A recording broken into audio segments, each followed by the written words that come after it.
സ്നേഹാണ് പോലും കോപ്പാണ്. തമ്മില് നന്ദിയില്ലാത്തൊരു ലോകത്താണ് നമ്മൾ ജീവിക്കുന്നത്. നമ്മളെ ലൈഫിലേക്ക് നമുക്ക് ആരും ഇല്ലാത്ത സമയത്ത്, നമ്മളിങ്ങനെ തോറ്റ് കിടക്കുന്ന സമയത്ത്, നിരുത്സാഹപ്പെട്ട് കിടക്കുന്ന സമയത്ത് ഒരാള് നമ്മളെ ലൈഫിലേക്ക് വരും.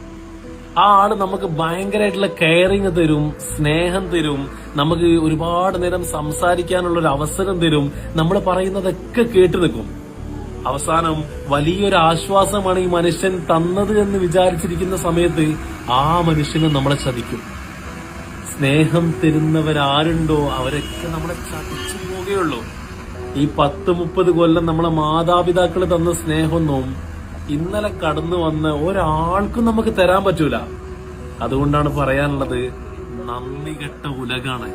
ജീവിതത്തില് സൂക്ഷിച്ച് ജീവിച്ചിട്ടില്ല എന്നുണ്ടെങ്കിൽ, അല്ലെങ്കിൽ നമ്മളെ ലൈഫ് ആർക്കെങ്കിലും ഒരാൾക്ക് പങ്കുവെച്ച് കൊടുക്കുന്നുണ്ടെങ്കിൽ അതിനുറപ്പായിട്ടും ഒരു കണ്ണുനീർ